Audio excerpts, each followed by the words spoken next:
The Subcommittee on Homeland Security will come to order. During today's virtual hearing, members are responsible for muting and unmuting themselves. When you are recognized to speak, if I notice that you have not muted yourself, I will ask you if you would like the staff to unmute you. If you indicate approval by nodding, staff will unmute your microphone. To avoid inadvertent background noise, the chair or staff designated by the chair may mute participant microphones when they are not recognized to speak. If there's a technology issue during a member's speaking time, we will move to the next member until the issue resolved, and you will retain the balance of your time. We will be following the 5-minute rule. With 1 minute remaining in your time, the clock on the screen will turn yellow. When your time has expired, the clock will turn red, and it will be time to recognize the next member. We will follow the speaking order set forth in the House rules, beginning with the chair and ranking member, followed by members present at the time the hearing is called to order, in order of seniority, and we will alternate by party. Next, we will go to members who were not present when the hearing was called to order until every member present has had a first round. As a reminder, members can submit information in writing related to the hearing through the email address provided in advance to your staff for that purpose. Now let's begin. I welcome Darby LaJoy, the senior official performing the duties of the administrator at the Transportation Security Administration, who is here to discuss TSA's operations both during the pandemic and as we look forward to moving past it. Members of the public likely interact with TSA and its employees more than any other component of the Department of Homeland Security or any other federal department or agency. This interaction has become much more challenging during the pandemic. While air travelers may not always express their gratitude during the passenger screening process, what TSA and its employees do to protect our nation is greatly appreciated. TSA personnel work on the front lines at great personal risk to ensure the safety of air travel. In fact, 16 TSA personnel have passed away after contracting COVID-19 while performing their duties. Mr. LaJoy, on behalf of the subcommittee, I extend sincere condolences to the families and colleagues of those who have lost their lives. I also reaffirm our continued support and appreciation for your workforce. We look forward to your candid and comprehensive assessment of how COVID has impacted TSA's mission performance and what challenges you foresee for the agency as air travel hopefully begins to return to a more normal pattern. We also want to hear details on the deployment of advanced security technology, workforce pay initiatives, and how you are executing your fiscal year 2021 funding. I know that you are limited in sharing details about TSA's budget requests for the coming year, but I hope we can still have a fulsome conversation about your priorities looking ahead. I would now like to turn to the distinguished gentleman from Tennessee, Ranking Member Fleischman, for his opening remarks. Thank you, Madam Chairwoman. Mr. LaJoy, thank you for coming to testify before the Homeland Security Subcommittee today to discuss COVID implications on TSA's budget and operations. I know you've been very busy stepping in for Mr. Fiscal over the last few months, and I would just like to start by saying thank you for all that you have done and all that you're doing, and you're doing an admirable job, sir. Speaking of doing an admirable job, I know I mentioned this to you during our recent discussion, but I just want to say for the record how great the officers have been in the Chattanooga airport. I take pride in being the ranking member of this subcommittee, so I enjoy getting to see firsthand the great work the men and women in Chattanooga are doing and at airports across the country who work valiantly to protect our nation's travelers. So please pass on my many thanks to them. Please also pass on my condolences to the family of TSO Ray Steinmetz, who I learned passed away just last week while performing his duties in the Chattanooga airport. TSA employees are some of the only DHS employees that many Americans come face to face with on a regular basis, and they have represented both you and the department well during these difficult times, maintaining a steadfast approach to keep this country safe despite the challenges that this pandemic has thrust upon them. And they have done so knowing full well the risks that the coronavirus presents. So please pass on my thanks to your entire workforce and my most heartfelt condolences to the families of the 16 TSA employees who have tragically died from contracting COVID-19 while bravely protecting this nation. Despite the pandemic and considering the overwhelming risk, I am pleased with the efforts TSA took to protect both its frontline workforce and the traveling public through the expansion of PPE use, protective barriers, and regular cleaning, as well as leading the charge on reducing the number of touch points and interactions between passengers and TSA screeners. The expansion of the Credential Authorization Technology, CAT, and computed tomography program that came from additional funds in the fiscal 2021 appropriation was almost persistent in these challenging times, and I am excited to see both of these programs work to improve towards a more countless security environment. Thank you, Mr. LaJoy, and I look forward to today's discussion on how we can better support TSA through COVID and beyond. Madam Chair, I yield back and I thank you. Thank you. Mr. LaJoy, we will submit the full text of your official statement for the hearing record. Please begin your oral summary, which I would ask you to keep to 5 minutes.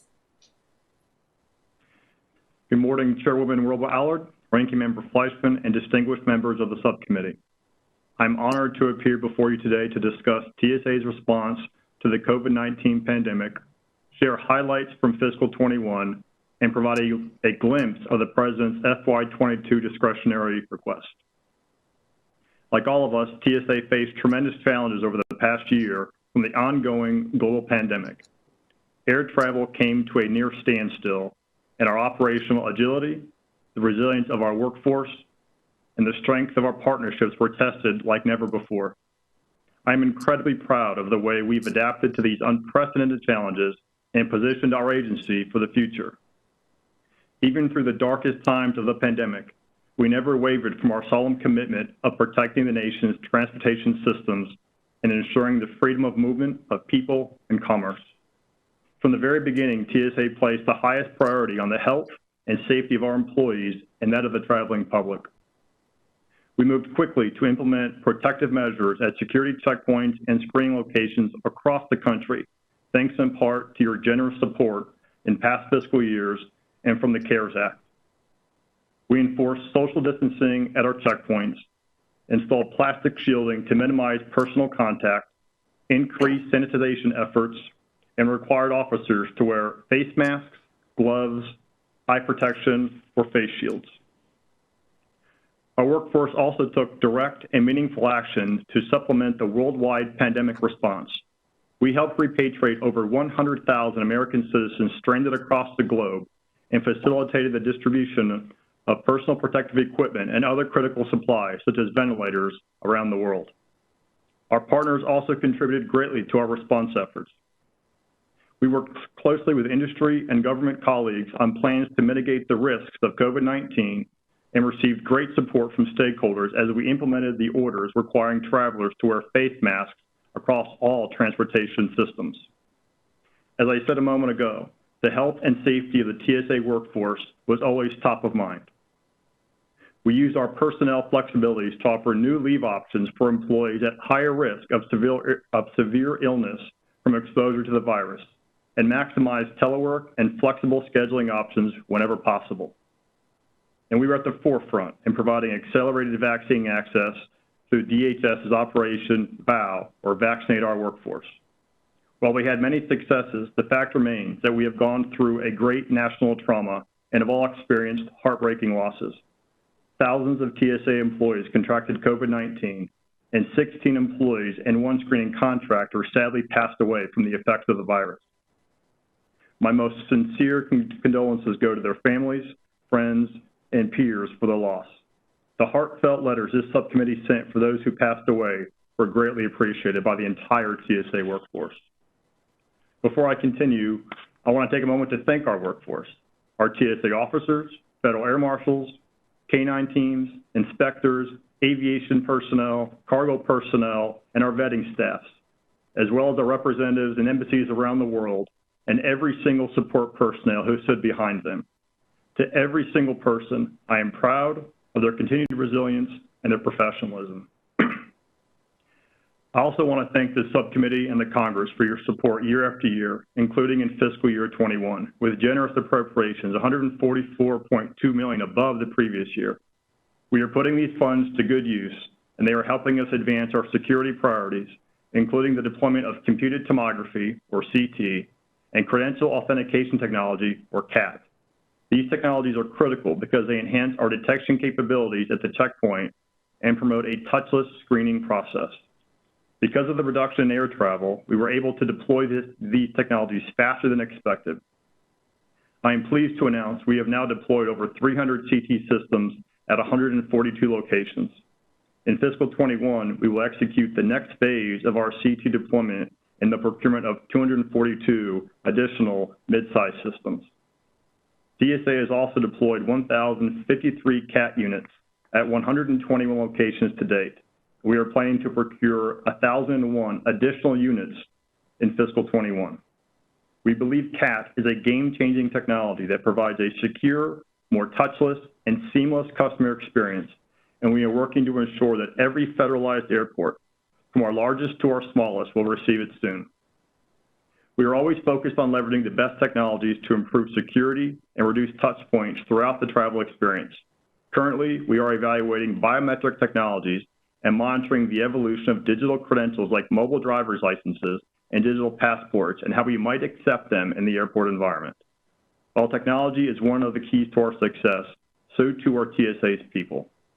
I'm honored to serve with our dedicated workforce and remain committed to supporting them and investing in their success. TSA remains committed to fostering a fair and equitable workplace and promoting diversity and inclusion at all levels. We are at our best when our employees feel valued and are fully engaged to achieve our mission. This year, we have taken our investment in our workforce to another level with incentives like TSO service pay, career progression, and the Model Officer Recognition Program. These incentives are designed to both retain dedicated, skilled workers and attract talented new recruits. In addition to investing in our workforce, we're using fiscal 21 funds to recruit and hire talented transportation security officers in your home states, districts, and towns. Focused veteran recruitment and outreach will help us fill these important roles and many others. Filling these jobs is a priority as travel volume continues to climb as we continue to face a determined enemy. Before I close, I want to address the reports you may have seen about increases in firearms detected at checkpoints nationwide. Even with a substantial decrease in volume in 2020, officers detected twice as many firearms per million passengers than in 2019. And unfortunately, the vast majority of these weapons were fully loaded. We are working to address this alarming increase through training, our regulatory enforcement, and by helping educate the public in how to properly travel with a firearm and check baggage. As you know, the administration has released a preview of the discretionary request for fiscal 22. It provides $52 billion for DHS, which is approximately equal to the fiscal 21 enacted level, to continue to protect the American people. The request also further supports work in key areas like research, innovation, and transportation security technologies. I look forward to further discussions with you on fiscal 22 after the President transmits the full budget to the Congress. TSA continues to be a global leader in transportation security and continues to adapt to ever-evolving challenges.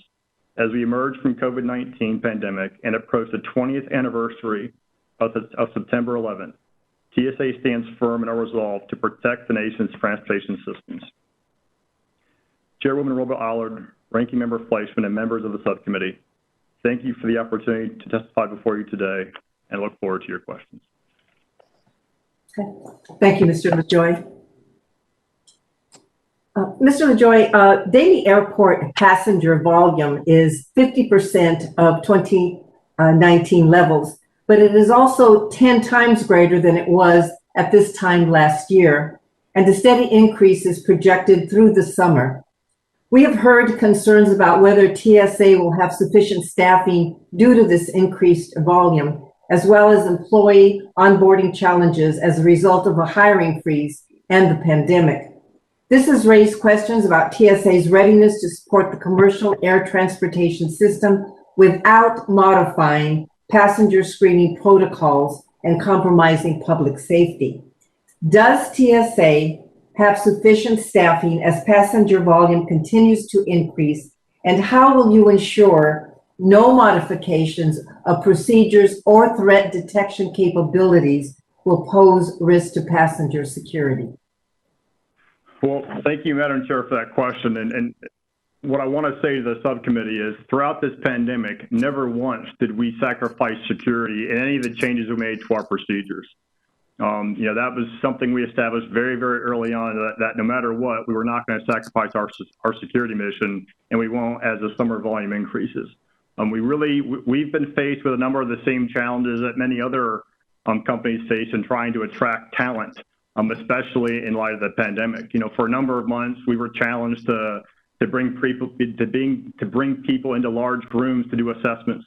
I am happy to report that in the last 120 days since January, we have hired approximately 2,500 officers, and we anticipate over the next 8 weeks hiring another 1,600 more.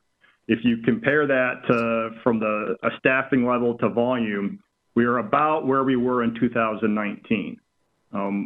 But again, one of the things we've also realized during this pandemic is that once we hit that high watermark with respect to volume, we don't recede much from there. And so really, we're going to be extending our hiring through the summer because, as you pointed out, we do expect volume to continue to increase even as we get out of the summer and closer into the holidays. We want to make sure that we continue to hire through the summer and into early fall, so that we are positioned for next holiday season and also in the next summer as well. Okay. You talked a little bit about this in your opening statement about the steps that were taken to protect your workforce and the traveling public from COVID-19. How will those efforts change over the coming months as both the number of passengers and vaccination levels increase? Well, at the same time, we know not every passenger will have been vaccinated. Well, again, Madam Chair, one of the things from the very beginning, we followed the science and we listened to our Chief Medical Officer.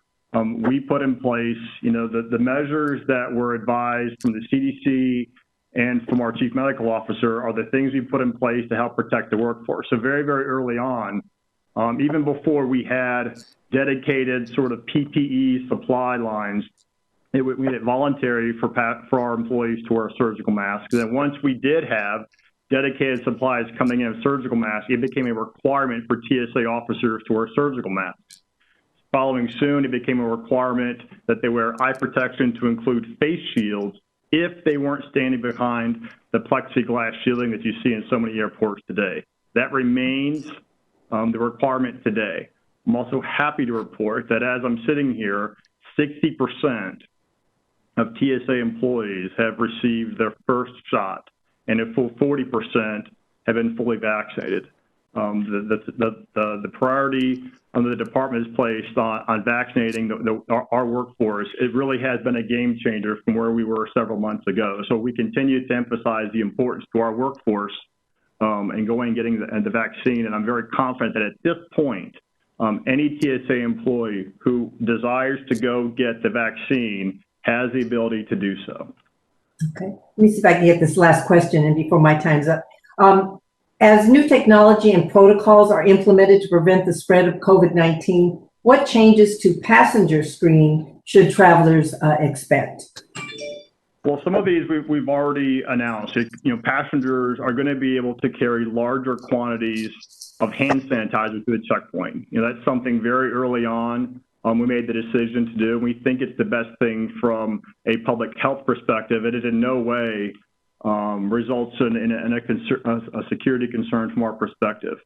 We also, using CAT, and CAT technology is a key piece of enabling technology because it really does promote a more touchless environment. So passengers can now take their own, mobile device, if you will, and place on top of the CAT machine. They can insert their own driver's licenses. And so they're going to have much less contact with TSA employees. And as we begin to further deploy computed tomography, as we continue to deploy CAT, passengers are absolutely going to realize a much more seamless, much more touchless travel experience as they enter our checkpoints today.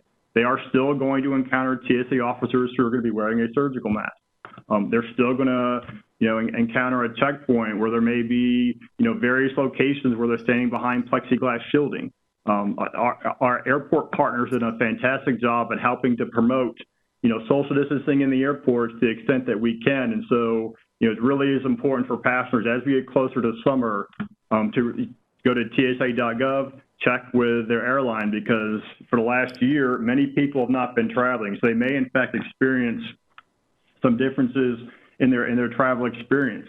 And just as volume is returning, we also think passenger wait times are gonna return to pre-pandemic levels. So we certainly encourage the traveling public to give themselves enough time as they go through their entire travel experience. Mr. Fleischman. Thank you, Madam Chair, for those questions, and Mr. LaHoy for those answers. As a matter of fact, those were my first group of questions. I'm reading from a screen. Just need to have that. Last week, it was announced that TSA is extending the mask requirements for travelers across all transportation networks through Monday, September the 13th. Mr. LaJoy, can you explain the factors that went into deciding on this extension and why this date was chosen? And as a follow-up question, sir, what challenges have been encountered in the enforcement of this mandate, and what actions has TSA taken as a result, sir? Well, thank you, sir, for the question. So from, since January in this past year, in keeping with, President Biden's executive order for the whole of government to focus on protecting the traveling public, we did mandate the requirement for surgical masks in all modes of transportation.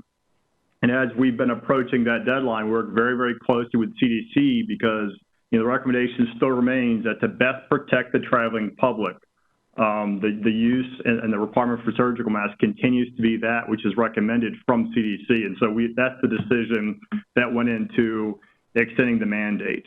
Some of the challenges we've had, to date, we've had about 2,000 total incidents involving non-compliance of a mask. About 90% that's happening on board the aircraft. And I can tell you that, we've most of these that we are pursuing enforcement actions in the form of a warning order. We remind passengers, place the mask on, but where we have wanton, egregious violations of that, there have been arrests that have been made, and we have enforced civil penalties for especially egregious cases. So that continues to remain a challenge for us. We have had outstanding partnership across aviation, surface, and airport partners in helping to enforce this mandate. We work very, very closely with the FAA as well as the CDC in making sure that, as we continue, that we're keeping up with any, updated guidance from the CDC. And again, the message for the traveling public is, please adhere to the mask requirements because it can result in a civil penalty, or in really egregious cases where it results in an assault on a flight crew, criminal penalties to include an arrest. To a minimum and very well handled. I can't see my clock, Madam Chair. So how much time do I have left, ma'am? You still have 2 minutes and 17 minutes. Well, 5 seconds, rather. Thank you. Mr. LaJoy, also announced last week was the extension for Real ID compliance due to complications related to the COVID-19 pandemic. This is the second extension on the enforcement of this requirement, first by a year from October of 2020 to October of 2021, and now by an additional 19 months until May of 2022. Can you please explain the reasoning for the further extension and the status of this program to include the potential for additional extensions, sir? Well, sir, I think it really was an acknowledgement that, the country has been going through so much with COVID-19 that for much of this year, DMV offices were simply closed. And we really wanted to make sure the states could focus on their recovery efforts. We worked very, very closely across the industry and made recommendations to the Secretary. And by extending it, we really do think that we can, first, allow the states to be able to focus on reopening their DMVs, and really give the traveling public the opportunity to really go out there and get Real ID compliant driver's licenses. Presently, about 45% or so is our analysis, 45% of the traveling public has a compliant Real ID. We really need that number to be closer to 90% without, resulting in a fairly substantial operational impact to airports. And so by extending it to May of 23, we really think we're providing ample opportunity for states to recover and for travelers to get the opportunity to go and get that Real ID compliant ID card. Thank you very much. And in closing, sir, I want to thank you and your personnel again. It's been a pleasure working with you, and I appreciate your stepping up at this time. Madam Chair, with that, I will yield back. Mr. Cuellar. Thank you, Madam Chair and Ranking Member, also both of y'all for your leadership. Mr. LaJoy, let me first of all also join the Chairwoman and thanking you for the service that y'all do.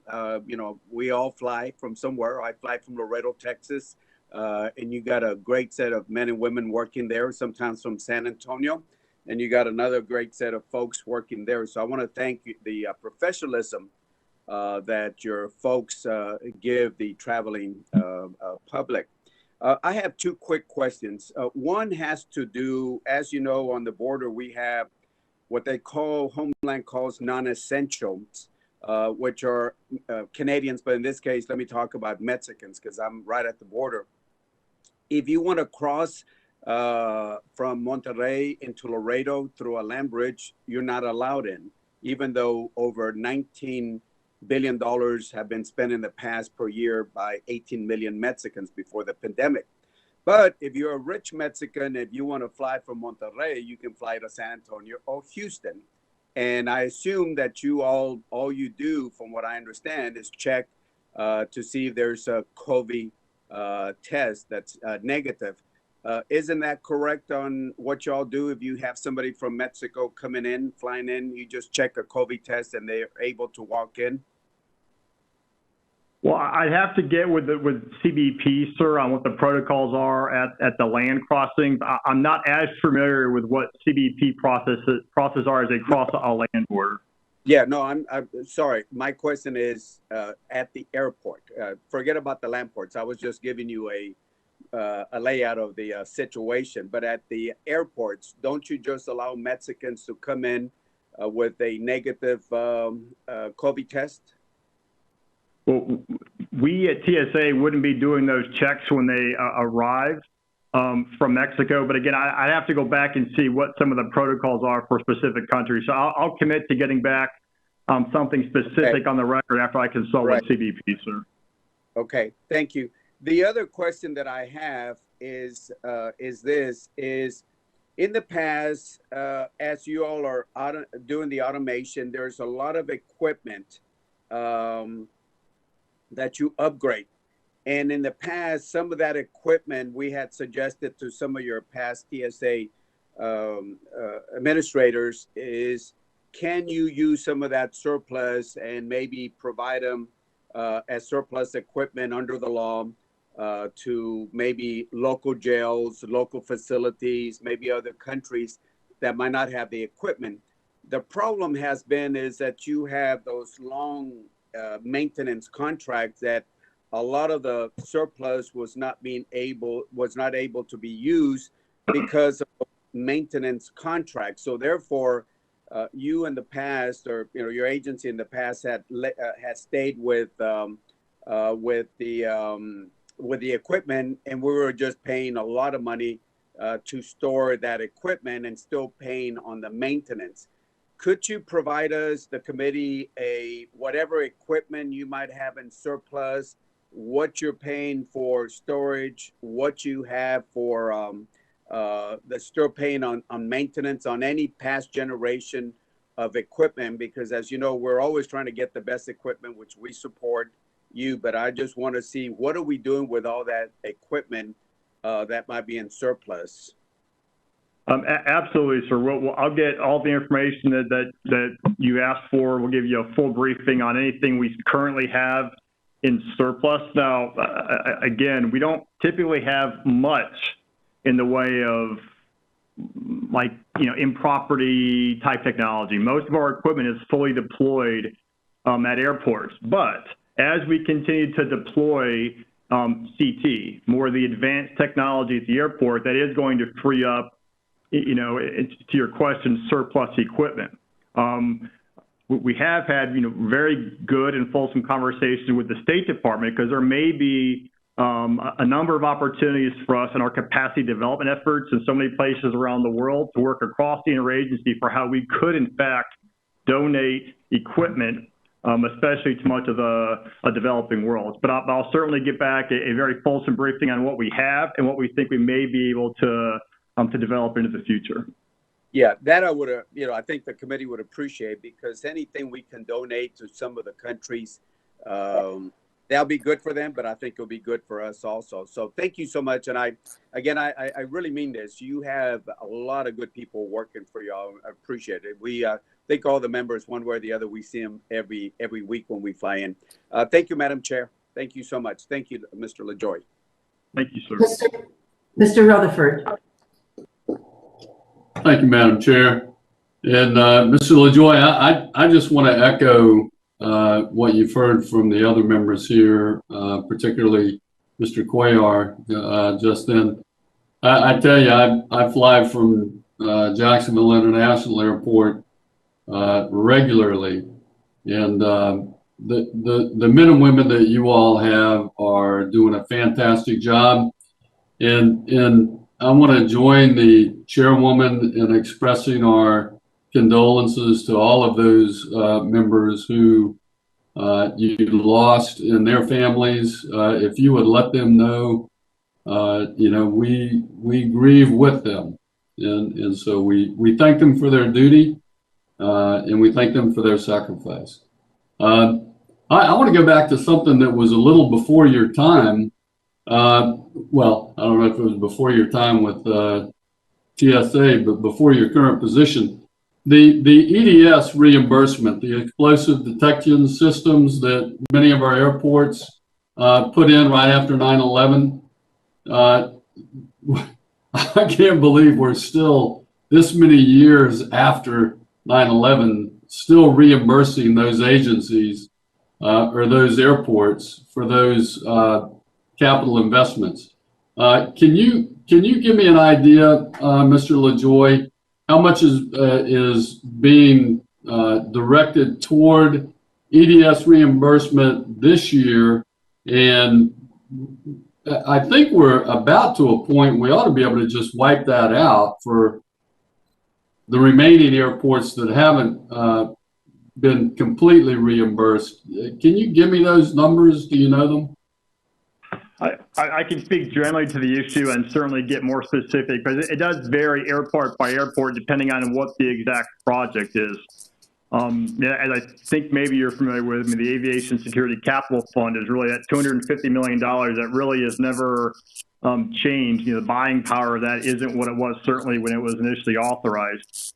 And so a lot of the airports have really engaged in pretty substantial upgrades to their entire baggage system, right? It's very, very different than what existed nearly 20 years ago.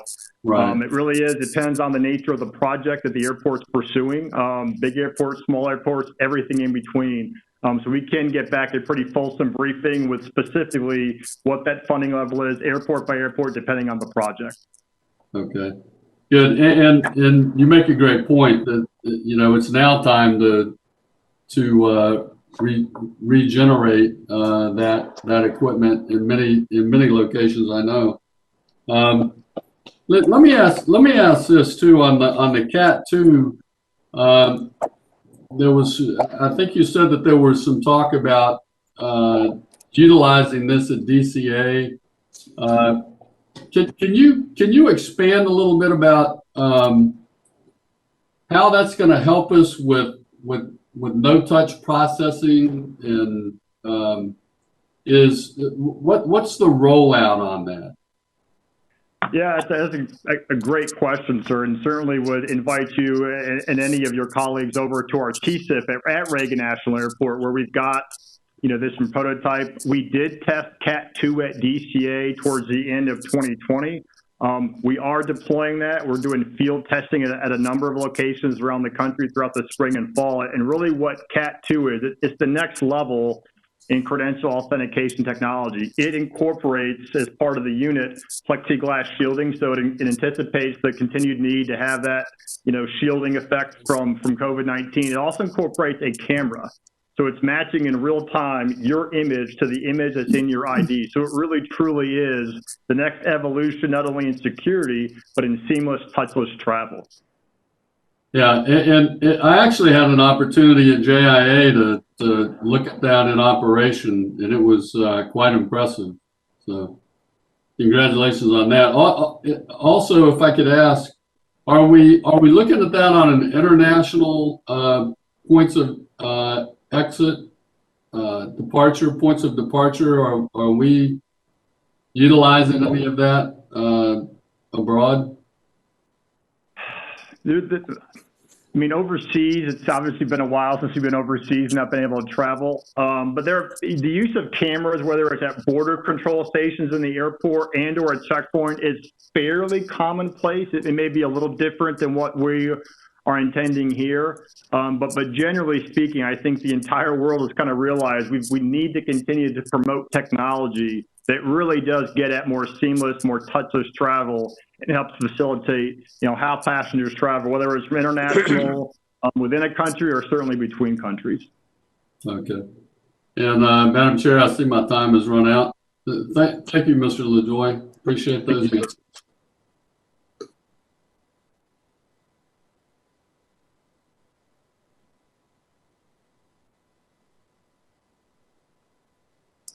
I yield back.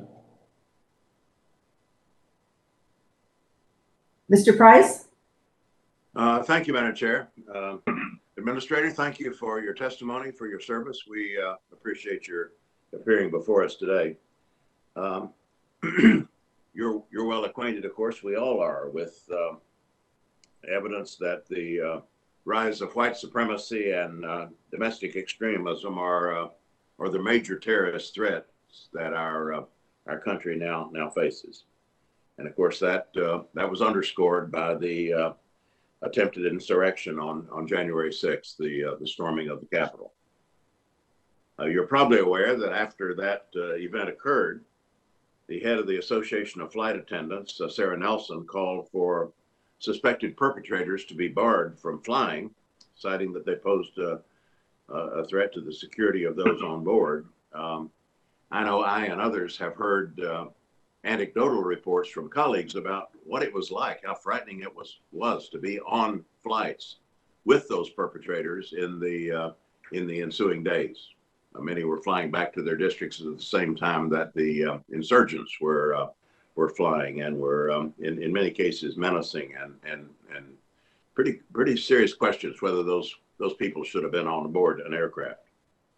So considering this, the present threat of domestic violence extremists, what is your assessment of where we are now, the adequacy of the list you're working with? Are you satisfied that we're barring from flight those who should be barred from flight? Do you have any figures about whom you are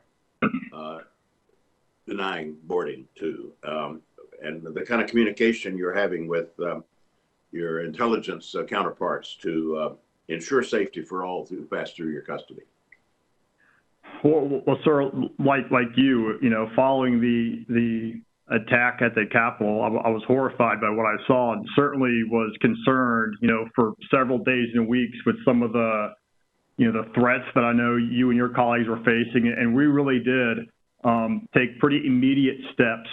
Under TSAs, we work very closely with the FBI and all of our vetting authorities.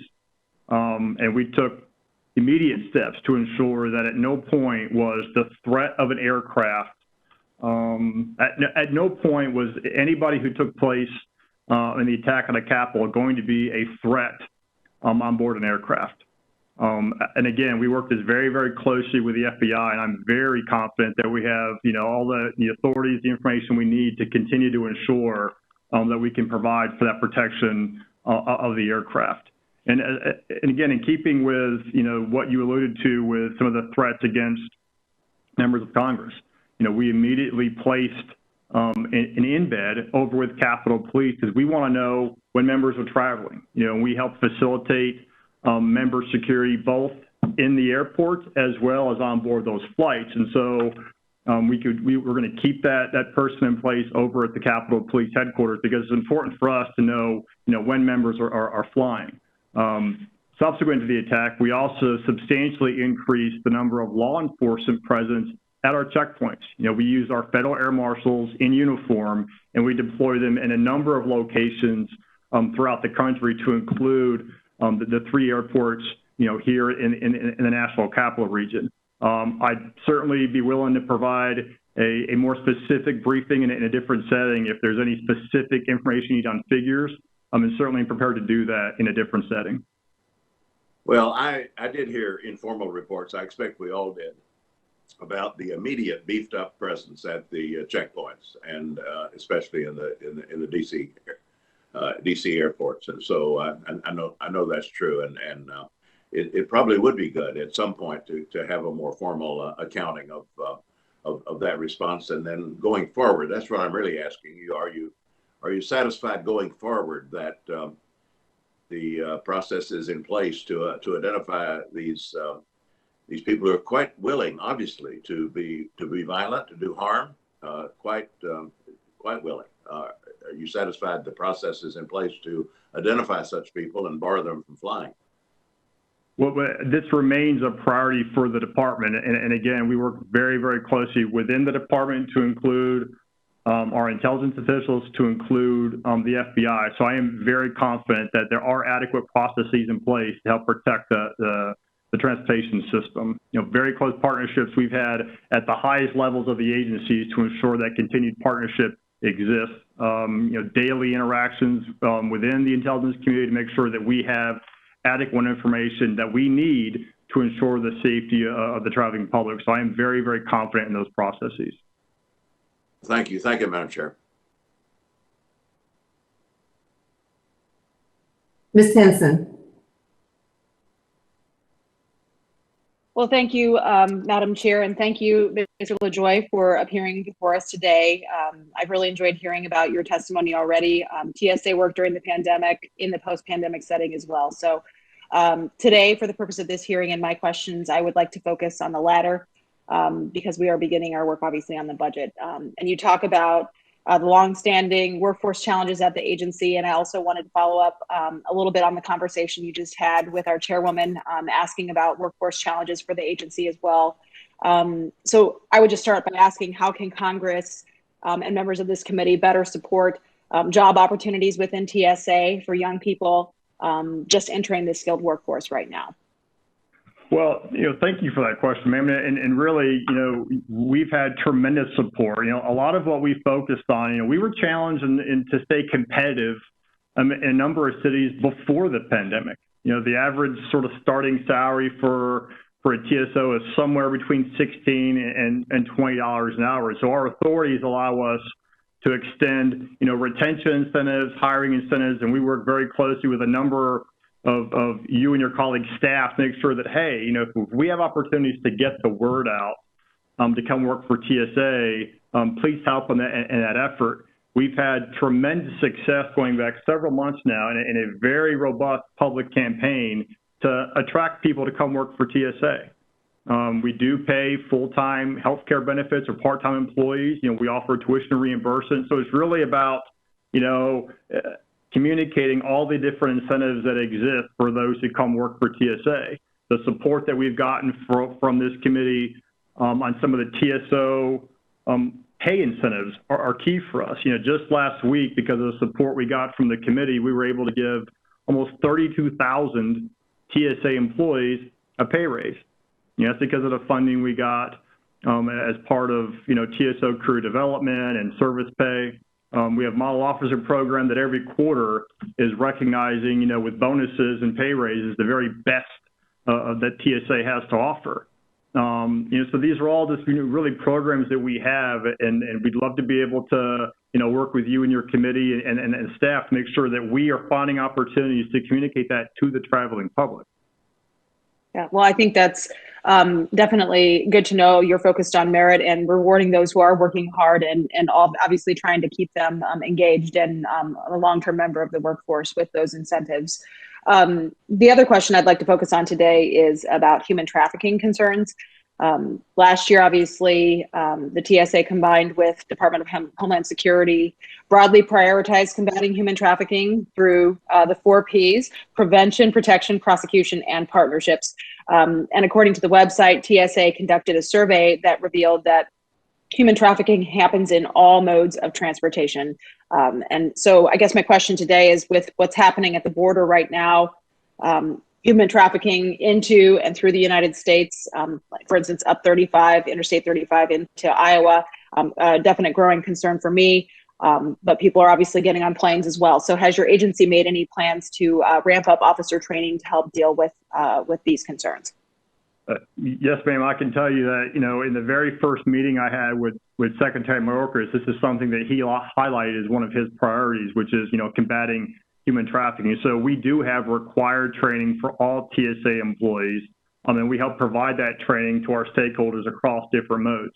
We've also placed TSA law enforcement in a number of key task force with our partners in law enforcement, to include CBP and ICE, because, in a number of cases, I can certainly get you specifics, it's in the last minute request on itineraries for anybody that we thought may be engaging in human trafficking. And so having somebody from TSA on those law enforcement task force is really key to helping investigate and prosecuting those who would practice human trafficking.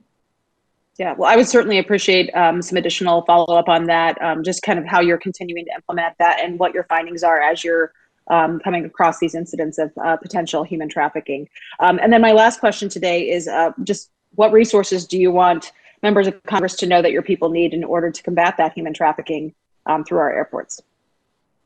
Well, again, look forward to being able to speak specifics, once the 22 budget has been transmitted to the Congress.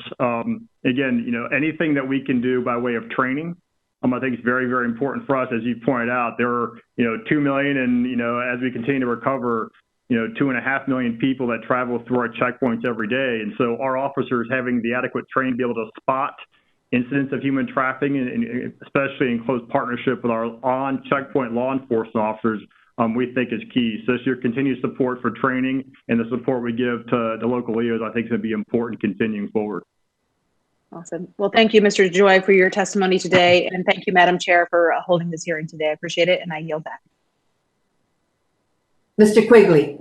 Thank you, Madam Chair. Thank you, sir, for being here. I remember when the pandemic first hit and we were coming to DC, people thought we were courageous getting on planes. Well, that's nothing compared to your folks who were with thousands of people at a time. So I commend their efforts, and I really appreciate it. If you could give us a little more deep dive on the technology issues. I'm hearing about ultraviolet lights used on the bins that are part of the process. I've heard about 3D screening that's I'm hearing piloted in New York. Can you give us more information on that and its possible rollout? Well, absolutely, sir. So to your first point, throughout this pandemic, and it has been an opportunity for us to work with a number of small businesses. We're testing and fielding, ultraviolet light that may help in checkpoint sanitization efforts. We've really, had a number of key initiatives to get to the very best ideas we think may be out there that could really help evolutionize, what is needed at checkpoint by way of checkpoint sanitization. So we do have a couple locations around the country. DCA was one of them, where we looked at a prototype for effectively, a machine that runs a bin through it with ultraviolet light to help sanitize those bins. On the 3D, that really is getting at the computed tomography. We have currently 300 CT machines that have been deployed around the country. By the end of fiscal 21, we'll purchase another 242. And really what that allows our officers to do is all in the machine, on a screen, they can rotate the image, they can effectively conduct a bag search all on a screen without the need for passengers to pull a lot of things on their bag. So, computed tomography, these CT machines, really is, key technology for us, not only from a security perspective. We're convinced this is the absolute best tools we can give our officers to mitigate security concerns, but also is going to be important in a post-pandemic because, fewer, bag checks, fewer items being pulled out of bags is really an effort to help promote touchless and seamless travel. That really, the 3D stuff really is the CT technology you're hearing so much about. So, and your rollout on that is tempered by, the process of purchasing, if you have enough resources or the training. Is there anything else that could expedite that process of incorporating it? Well, I think all those things are factors that we have to consider. Again, we've got 300, and we're about 99.7% deployed on the initial 300. We anticipate by the end of this fiscal year, another 242 more CT machines being deployed in about 142 locations around the country. That's about 25%. We've got about 440 airports and 2,500 or so lanes. And so, all that's the ability of vendors to, make the machines, our ability to test them and also ramp up the training. And so we really think we made a lot of progress in both the last year and this year with the support from the committee. And so by the end of this year, 542 of those machines will have been procured, 300 of which are already deployed out there in the nation's airports. Are you aware at all of their use at the world's busiest airport, which just happens to be in my district, O'Hare? I am. O'Hare is one of the airports that has them. I believe we've got 7 deployed. I'll check those numbers, but yeah, I mean, they've had them for a while. I spoke specifically with the officers there. They love the technology. The passengers certainly appreciate, fewer things having to come out of bags. And so we really do think this is key technology for us. Look, and for me, I believe the members obviously may not all be aware of all these possibilities, but as time goes on, what I want to know, and I'm sure many want to know, is if there's something else out there that not only provides additional security and or protects the traveler and the TSA personnel. We want to hear about it, and if it's a possibility of additional resources that are necessary, we at least want to know if it's an option. But I appreciate your effort in moving forward on these particular choices. Thank you, and I yield back. Mr. Aguilar. Thanks so much, Madam Chair. Acting Administrator, thanks for your testimony. And like my colleagues, I want to express my thanks to TSOs who've continued to serve as essential workers during this pandemic and during this time, and my condolences to those you've lost. If I could follow up on Mr. Quigley's question about the new technology and the touchless screening. You talked about some of the pilot programs. What can the committee be looking for in the next 2 or 3 years in a post-pandemic world as more travelers are coming back? What you talked about the touchless technology in your testimony. What's this going to look like in the next few years, and what should we prepare to see when it comes to funding those priorities? Well, I think it's an excellent question, sir. And, I think it's an especially appropriate question as TSA, approaches our 20th anniversary. I mean, following the attacks of September 11th, checkpoints really were not designed with security in mind. We operated according to a mandate, federalize all the airports, and really find ways to shoehorn in technology to an existing footprint. We've learned a lot in 20 years. That really is informing, I think, what you'll be seeing over the next couple of years.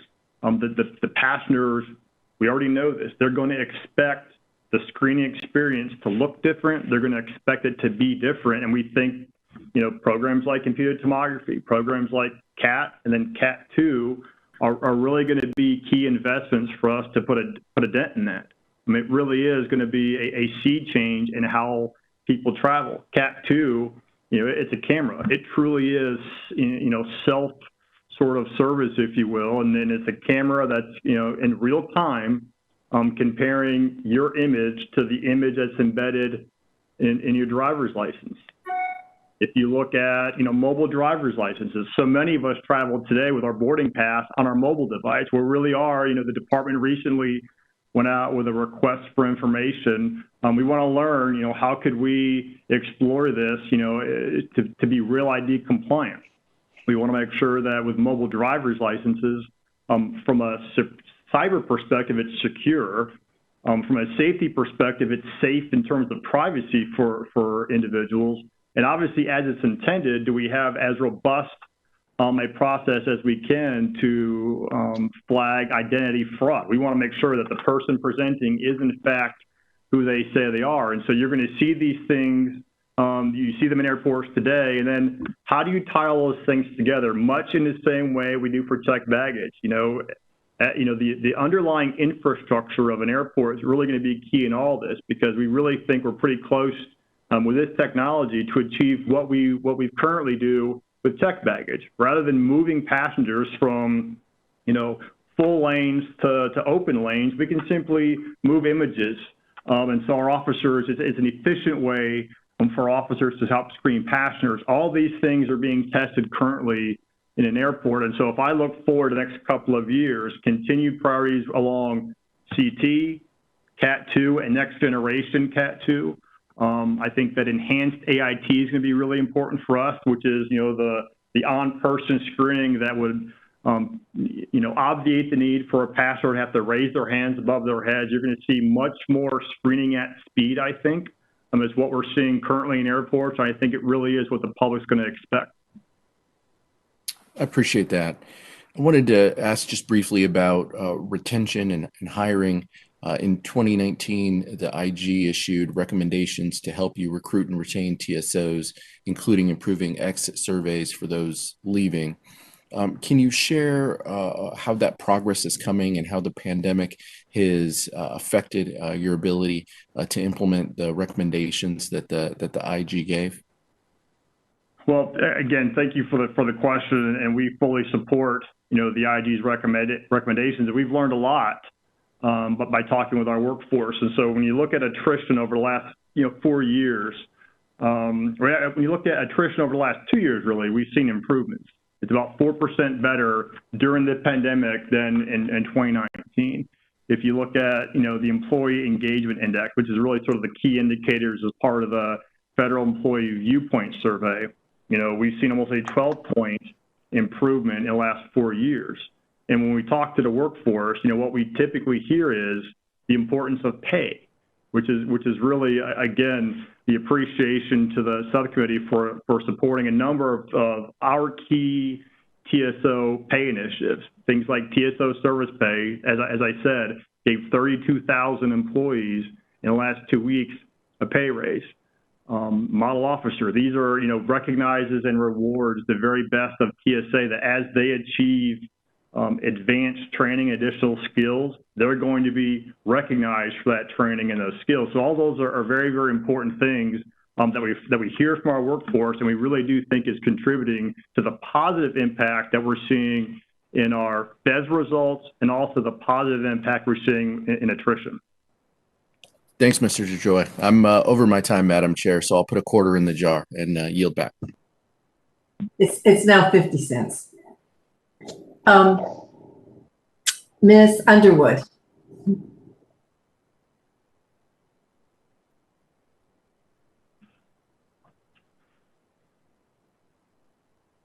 Ms. Underwood?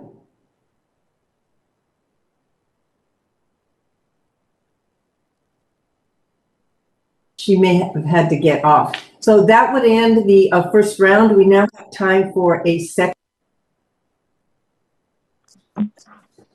And I would like to begin, Mr. DeJoy, talking a little bit about the workforce and the fact that Administrator Pekoski has talked in the past about the relatively low compensation provided to TSOs, which he believes is not commensurate with the training, technical skill, and the responsibilities of the job, and contributes to chronic recruitment and retention challenges.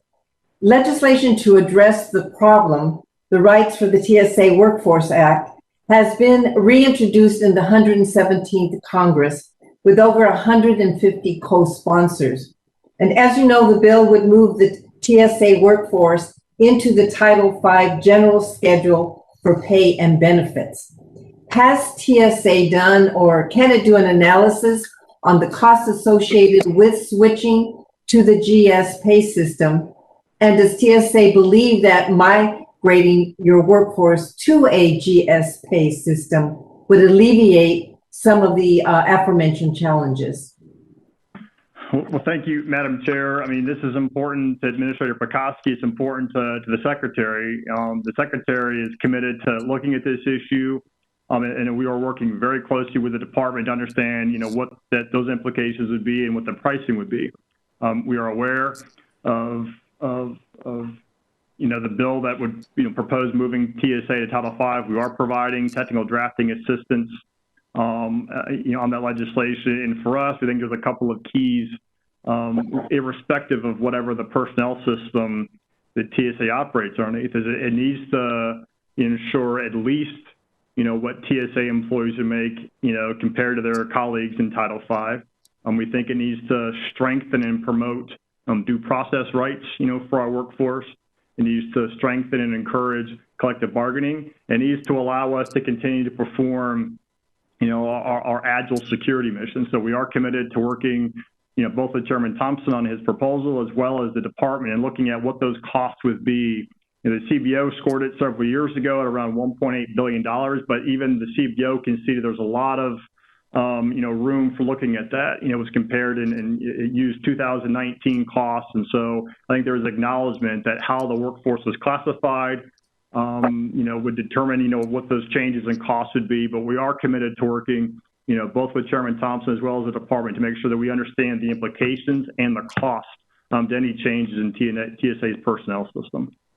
And I would imagine that that would also include an analysis of the cost savings that might be expected if you have improved hiring and retention associated with any kind of improvements in efficiency. That would be. It would, Madam Chair. Okay. And are there other steps that you are considering to address screener pay? And would those solutions require legislation, or can TSA implement them administratively? Well, I go back, Madam Chair, to the support we've gotten, from this committee, with our authorities, service pay, career progression model officer. These are all key programs we think are helping to address, TSO pay. These are important things for us. And again, I can't underscore the importance enough of, 32,000 employees in the last week getting anywhere from a 1 to a 2%, raise, depending on the length of service that they have in TSA. Career progression, it allows up to 4,500 eligible officers to get a 5% pay raise. So all this is within our existing authorities, and because of the support from the committee, we're able to continue to fund these activities. So it's also important for us that as we roll these programs out, and I think to your question, what positive impact is that having on retention and recruitment efforts? Congress repeatedly rejected requests by the previous administration to eliminate the Visible Intermodal Prevention and Response Teams, VIPER, and the Law Enforcement Officer Reimbursement Program known as LEO. Do you know if the proposed eliminations were the result of any kind of analysis of program performance or cost benefit? And in your opinion, do these programs provide value to TSA? Well, these are very important programs for TSA. And in the past, any it doesn't reflect any past steps we've taken with respect to funding was in no way a level of the importance we're putting on the program. It's just simply there's always going to be trade-offs in every budget. The LEO reimbursable program is key for us. Just last week, I was down in San Antonio, where because of the actions of a brave police officer who was working overtime at the airport, he prevented the shooting down there from becoming an even greater tragedy than it already was. I spoke previously about the importance of Viper, not only in aviation, but also in surface. So these really are key programs for TSA. I'm confident that that's been communicated at the department as well as the administration. That's going to be adequately reflected in future budgets. But again, these are key programs for us. I'm confident that that requirement's been listened to and heard by the department. Mr. Fleischman. Thank you, Madam Chair and Mr. LaJoy. This has really been an outstanding substantive hearing. I want to address unmanned aerial systems have caused and continue to cause disruptions at many of our major airports across the country. To address this emerging threat, TSA began the establishment of a counter UAS testbed for detecting, identifying, monitoring, and classifying UAS operating in the vicinity of airports. To support this effort, the subcommittee appropriated an additional $3 million to expand the program. Can you describe the status of this test bed as well as the progress of the expansion effort, sir? Absolutely, sir. And again, it's a great question. We too are seeing a significant rise in the number of incidents involving a UAS. And here we kind of characterize it in two different ways: reporting and an incident. So we get lots of reports daily about a sighting of a UAS. And an incident is something where the pilot in command of an aircraft needs to take some sort of evasive action, right? So we're seeing an increase in both of those. And so to your point, this continues to be something that really is important for us across interagency to continue to look at. As you noted, Miami was the first test bed. And just this week, we've announced that LAX, Los Angeles International Airport, will be the second test bed. It's the $3 million that the committee gave in fiscal 21. And so it'll be Miami as the first, and LAX, we announced this week, will be the second test bed for counter UAS activities. Thank you, sir. In fiscal 2020, TSA increased its engagement and outreach and obligated over $500 million to small businesses, the largest obligation amount in TSA's history. As we all know, small businesses have taken more than their share of challenges throughout this pandemic. Can you kindly describe TSA's efforts with small business outreach in fiscal 21 and beyond, and how your procurement strategy has changed as a result, sir? Yes, sir. So as you noted, TSA, for the first time ever exceeded all of our goals, our 5 goals for small business, and it's $576 million that was awarded to small businesses. And I cannot underscore enough how important small businesses were to our response to COVID-19. Whether it was hand sanitizer, a variety of PPE, small businesses played a very key role in our ability in deploying plastic shielding throughout the airports. So again, can't underscore enough how important they were in helping, protect our officers and the traveling public in response to COVID-19. And we want to expand on that success, working, very closely, within, DHS, S&T. We're working very closely with a number of venture capital firms to find ways to, solicit support from small businesses. How can we put our requirements out there to small businesses? Broad agency announcements really is an opportunity for us to hear from small business. How can we help develop, their processes to meet the government's needs? We have a number of priorities where we'll buy, testing, we'll buy demonstration units that we understand, what they have to offer. So all these things we think are an effort to help grow and expand on the success we've had last year in promoting small business. Yes, sir. Well, again, thank you, sir, for your service, for your answers to these questions today.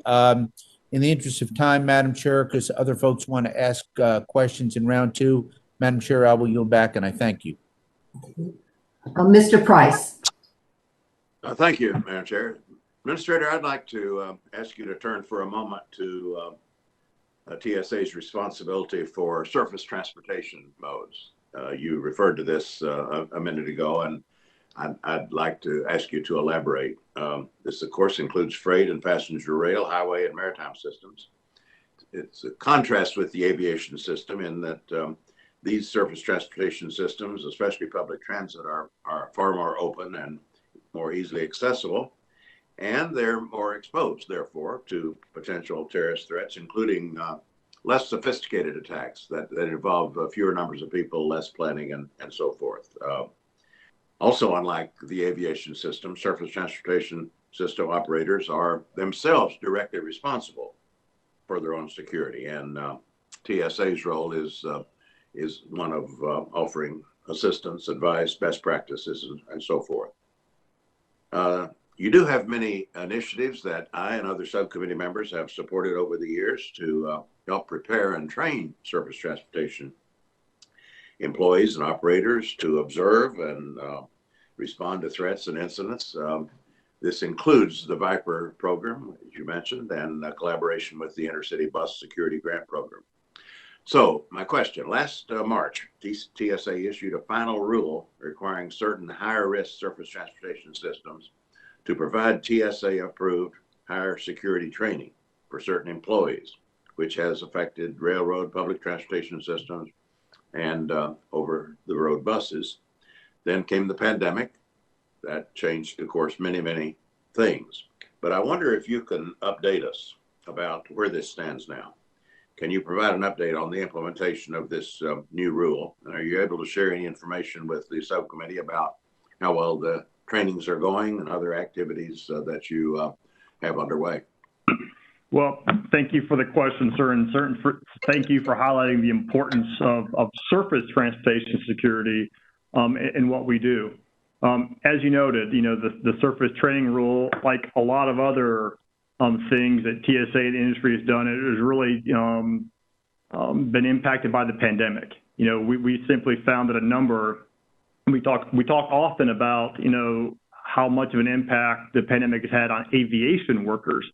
The impact has been just as severe, in surface operators as well. And so they really were challenged to implement the rules. So we worked very, very closely where it was appropriate to provide enough flexibility and extensions in helping them implement the rule. I think we're still making good progress on that. I think that as we continue to come back from the pandemic, we're starting to see incremental, progress against the surface training rule. Again, so I don't have any real concerns on the industry's ability to meet that requirement. It really was just impacted by the pandemic.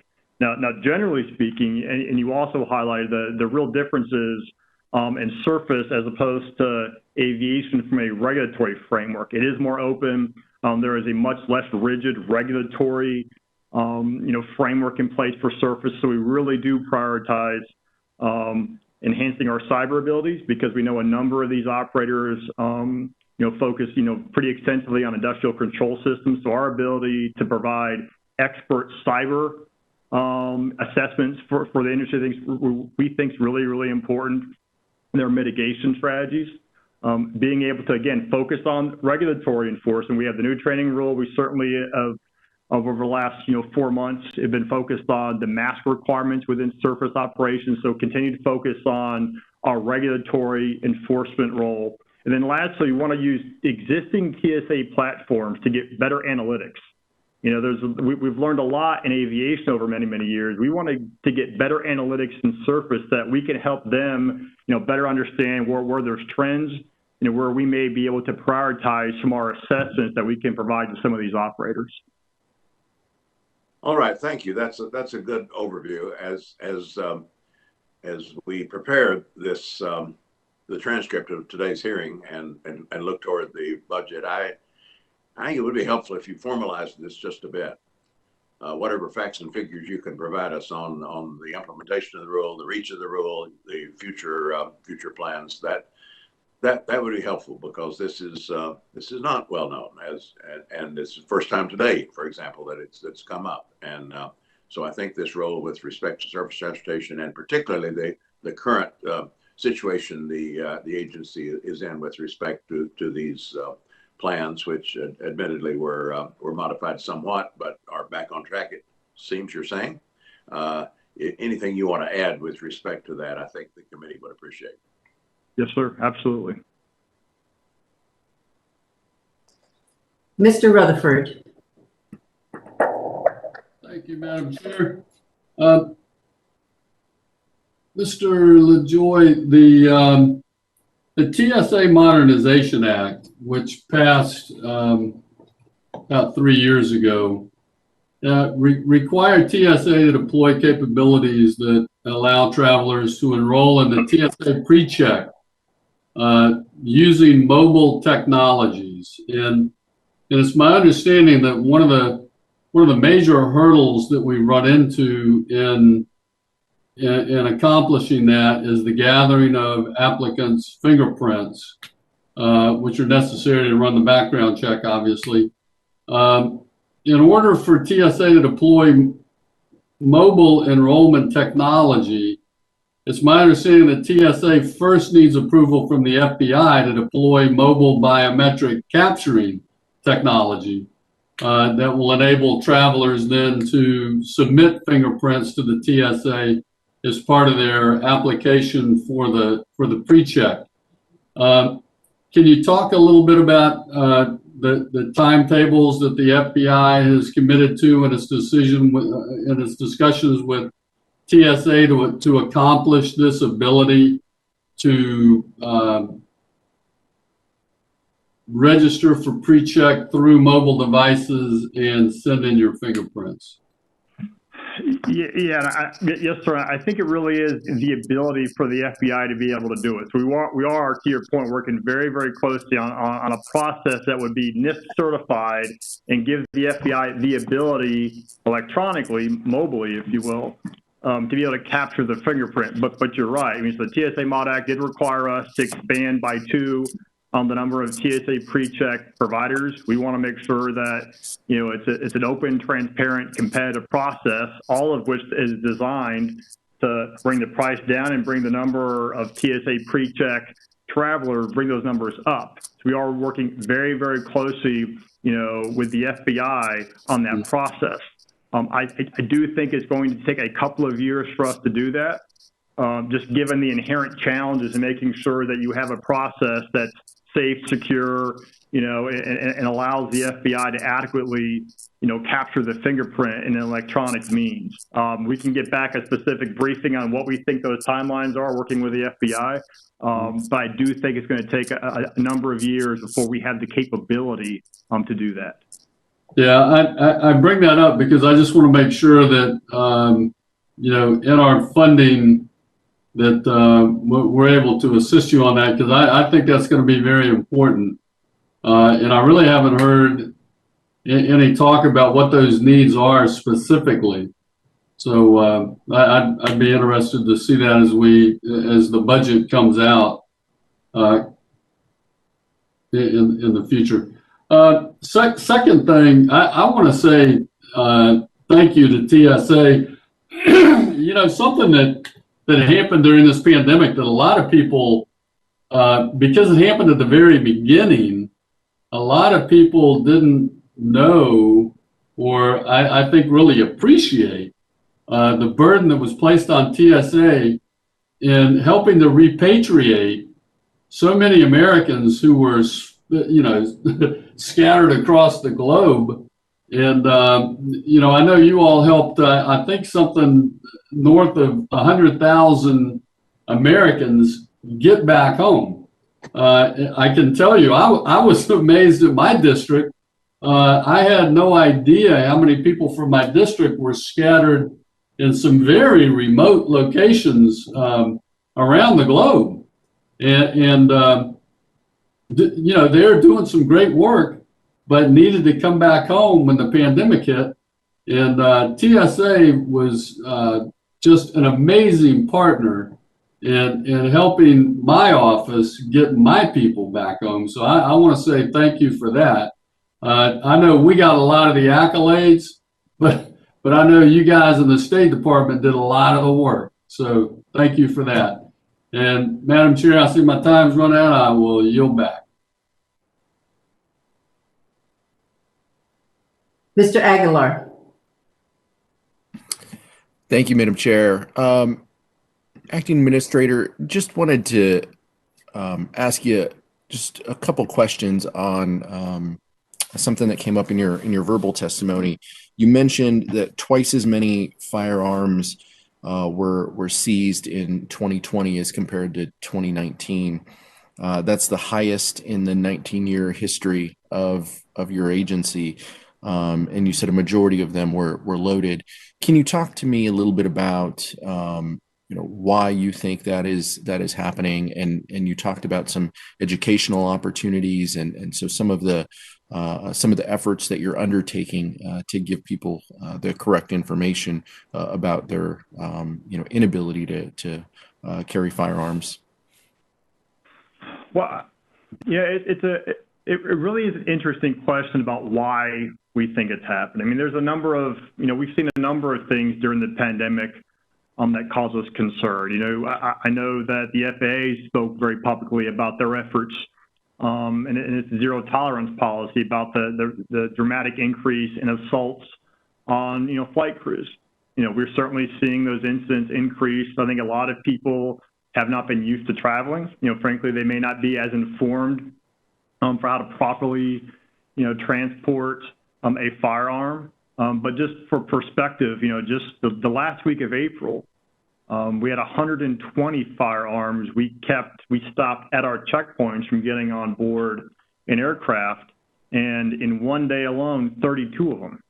Right. So then again, this is a public safety concern because, as I pointed out, these are 80% of them are loaded. They're often just thrown in the bottom of a bag. The excuse we generally get most often is they simply forgot it was in there. And so, really what we've been focusing on is not only our regulatory enforcement responsibilities to make sure that, we are pursuing progressive enforcement actions against anybody who would illegally bring a firearm to a checkpoint, but also how can we help educate the traveling public how to properly declare a firearm for checked baggage? How can we, direct them to state and local jurisdiction, because different states, different cities have different, laws in place with respect to firearms. So one of the things we did, we developed a glossy. It really was a glossy that we developed, again, how to properly educate the traveling public. And our federal security directors all around the country are working very closely with our state and local partners to get this to gun clubs. We're working very closely with U.S. attorneys to make sure that in especially egregious cases, we can bring prosecutions, for some of these individuals. Now, we really, the number of repeat offenders is exceedingly low, right? So we really do think that education can go a long way towards mitigating these numbers, but it continues to be a concern. We work very, very closely with our airport partners and in this regard, and I think it's going to be a continued focus for ours from a public safety perspective. How much discretion is used when it comes to the civil fines that could be imposed by the agency for first-time offenders? Well, it depends on the nature, sir. So obviously, if there are aggravating factors that exist, that would tend towards the upper limit of what that civil penalty may look like, but it really all depends on, are there aggravating factors that are present? We have looked internally at what those things are, and so depending on the circumstances, that would dictate, what the potential civil penalty, may look like. I appreciate the answers. As someone who flies incredibly often and very far distances, I appreciate the work that you folks are doing to vet these out. But also, I think that clearly it shows that there's a lot more that we can do. So appreciate your efforts. Thanks, Madam Chair. Yield back. I don't believe there are any more questions. So with that, Mr. LaJoy, I want to thank you for your time and the Subcommittee on Homeland Security stands adjourned. Thank you, Madam Chair. Thank you, members of the subcommittee.